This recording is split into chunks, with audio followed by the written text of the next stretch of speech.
A few years back, the online right became enamored of a new epithet for liberals. NPC, short for non-player character? Non-playable character. Non-player character. What, you don't know about this? Do I get to tell you the NPC meme? Yes. This is the most important meme of our lifetime. The term was lifted from video games, where an NPC refers to the computer-controlled characters that populate the game while you, the live player, make actual decisions. NPCs don't have minds of their own. They don't have agency, they're automatons. You might have seen these memes, featureless gray faces sometimes surrounded by liberal icons. Elon Musk loved posting them. Liberals in this story thought what they were allowed to think, said what they were allowed to say. And once you identify it, it's like the Matrix. Like you see Agent Smith everywhere. Believe all women, refugees welcome. I anticipate that's going to be the new NPC download. Orange now. Universities are straight. Like any good insult, the NPC meme served a dual purpose. It contains a kernel of truth about its target. We liberals can be conformist. We can be too afraid to offend. We can be overly deferential to institutions. We can be cowed by the in-group policing that we inflict on ourselves, and a little quick to take up whatever the cause of the moment is. But the real purpose of the NPC insult was self-congratulation. The right was full of live players. You could see it in their willingness to offend. What is a woman? Can you tell me that? I'll say what I want to say, and if the consequence of that is losing money, so be it. Their mistrust of institutions. Are you a conspiracy theorist? That is a pejorative, Senator, that's applied to me, mainly to keep me from asking difficult questions of powerful interests. I'll say it again. Do your own research. Their eagerness to debate what liberals would not even say out loud. It depends on what you mean by equality. Just shut up and obey. I just reject that completely. This became part of the Trumpist right's self-definition. They were the nonconformists. We are now the party of freedom and the party of speech. The coalition that wasn't made of automatons. In fact, we are just the party. And that's what America needed. Live players. And here we are in 2025, and at this point I'm willing to concede at least half the argument. American politics does have an NPC problem, possibly a lethal one, but it's not on the left. I can make a generous case for a lot of what the Trump administration is on some level trying to do, or at least saying they're trying to do. Government is too gummed up by process and protocol. It is too hard to hire and fire in the civil service. Even if I agree with the goals of many DEI programs, and I do, many of them don't achieve those goals. Some of them make the problems they seek to fix worse. There hasn't been rigor at looking at which is which and getting rid of the bad ones. There is actually a good argument for auditing USAID. We probably should convert more of what that agency spends to cash grants and direct public health support. And yes, how the government manages software procurement and builds and maintains digital services is hopelessly cumbersome. I was saying all this before the election too. All of it is well known, including among liberals.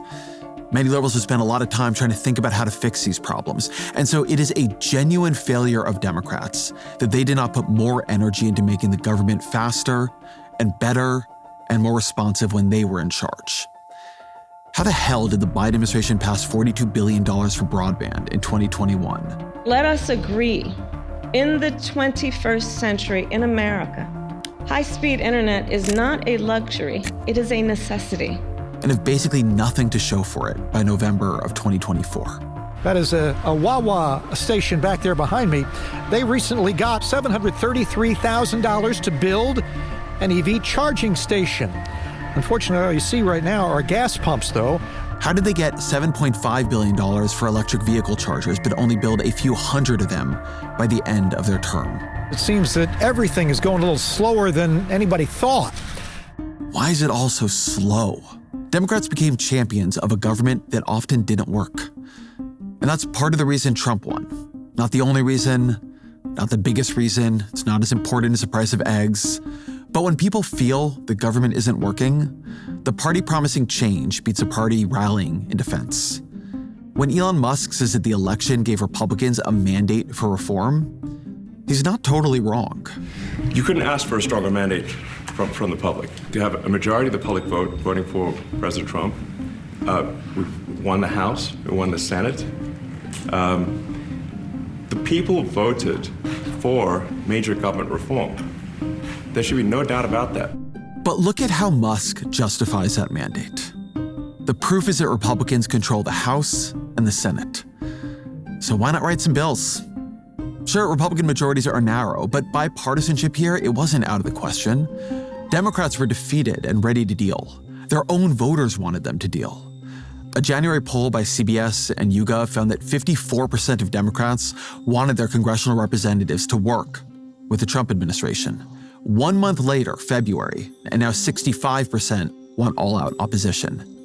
That is a lot of political capital the Trump administration burnt in just 1 month. And for what? I've covered Washington for decades now. There's gray in this beard. If this was about policy, Trump and his team would have gone through Congress. They could have crafted much larger reforms using a wider set of powers, and they wouldn't be facing down the courts in the way they are now. But what they wanted wasn't policy. They didn't want to go line by line through USAID and figure out what worked and what didn't. They didn't want to think through new civil service regulations, balancing ethics and independence and responsiveness. What they wanted was power. What Donald Trump wanted was power. And so they're trying to remake our system of government, not our laws. And they've identified a weak point in the system. And now they're trying to drive a flaming Cybertruck through it. That weak point is Congress.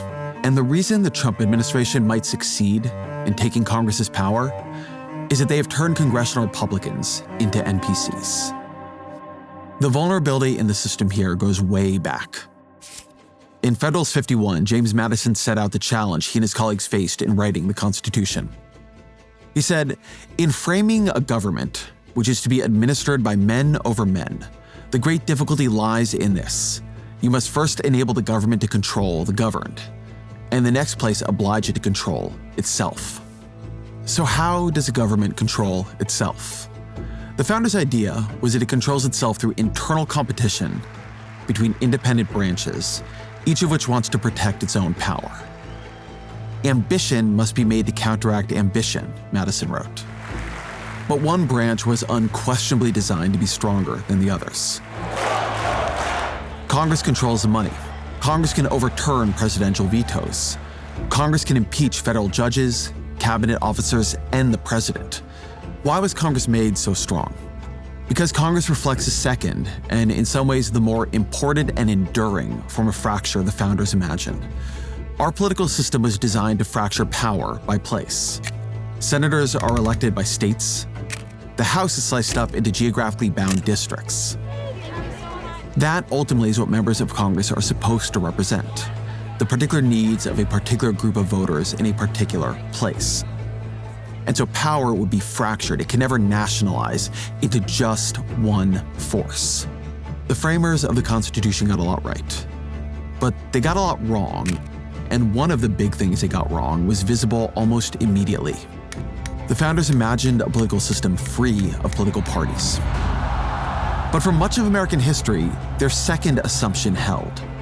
Geography kept American politics fractured. It kept power fractured because it kept America's political parties fractured. Yes, we've had Republicans and Democrats for a long time. But in the 20th century, that two-party system was really a four-party system. The Democrats were split between the liberals we know today and the Southern Dixiecrats, a sort of internal party whose primary goal was upholding segregation. The Republicans were split between conservatives as we know them today and Northern liberals. It is astonishing from our vantage point to really wrap your mind around this. But it's true for much of the 20th century. To say you were a Republican or a Democrat didn't reveal whether you were a liberal or a conservative. In 1973, Senator Joe Biden opposed the Roe v. Wade decision. Around that same time, President Richard Nixon proposed a universal health care bill and created the Environmental Protection Agency. The time has come for man to make his peace with nature. politics was different then. The parties were different then. Because parties that contained so many different places and ideologies could not act in lockstep. And so bipartisanship was common. There's warm applause from members of both parties as the president sets to work. The Civil Rights Act of 1964, yes, it was pushed by a Democratic president, but congressional Republicans were crucial to its passage. Souvenirs go to Republican leader Everett Dirksen and Democratic whip Hubert Humphrey. When Nixon was refusing to spend money that Congress had appropriated, a policy known as impoundment, Congress acted to protect its power. Republicans and Democrats alike. The Congressional Budget and Impoundment Control Act of 1974 passed the House with only 6 no votes, only 6. It passed the Senate without a single vote in opposition. When Watergate began coming to light. Good evening. I want to talk to you tonight from my heart. It was ultimately a delegation of congressional Republicans that persuaded Nixon to resign. Senator Scott and I have just concluded a visit with the president. He invited us down this afternoon to disclose to him what we feel the actual conditions in the House and the Senate are relative to his situation. But that was then. Here in 2025, President Trump is impounding money that Congress has appropriated in clear defiance of that impoundment bill that passed nearly unanimously. He's trying to erase agencies that Congress created. And while the courts are standing in his way, Congress is doing nothing while Trump takes away their power. The reason USAID is going to cease to exist as it did before is because it should. At the end of the day, though, he's got to freeze everything in order to get his arms around it. Just give him a little time. We don't see this as a threat to Article 1 at all. We see this as an active, engaged, committed executive branch authority doing what the executive branch should do. It's astonishing. Republicans in Congress could demand that Trump cut them in. They won this election too. This is their job. It is their job to write these bills. Agreeing with Trump's policy aims need not mean agreeing with his power grab. The most powerful branch of government, the branch with the power to check the others, is supine. It is not that it can't act to protect its power. It's that it will not act to protect its power. This is a non-player Congress. What we are seeing is a collapse of the constitutional structure and the nationalization of the two parties. If Democrats controlled Congress right now, yeah, Congress would be a check on Donald Trump. Since Republicans control it, it is not. What matters is which party controls it and how that party acts. It is parties that now compete with each other, not branches. Parties are institutions. They can be more or less responsible. They can themselves be a check on abuses, even on their own side. I already talked about how Republicans were a check on Nixon. In 2005, President George W. Bush nominated his White House counsel, Harriet Miers, to the Supreme Court. I asked the Senate to review her qualifications thoroughly and fairly and to vote on her nomination promptly. And she had to withdraw because the Republican-controlled Senate found her unqualified and ideologically unreliable. The fact that Bush wanted her on the court, that wasn't enough. Congressional Republicans had their own views. In 2009, President Barack Obama nominated Tom Daschle to lead the Department of Health and Human Services. Tom Daschle is one of America's foremost healthcare experts. Only to see Daschle withdraw. Daschle, who was a former majority leader of the U.S. Senate, was found to owe back taxes. And he thought his own nomination might fail to make it through a Senate filled with his former colleagues. But this Republican Party is no check on Trump. That's been the message of Trump's nominations. RFK Jr., Tulsi Gabbard, Kash Patel, Pete Hegseth. These were tests. Senate Republicans know these nominees are unqualified. You could see it in the hearings. Again, let's make it very clear for everyone here today. As Secretary of Defense, will you support women continuing to have the opportunity to serve in combat roles? As the leader of the intelligence community, how would you think you would be received based on some of these past actions to support or even to pardon Edward Snowden?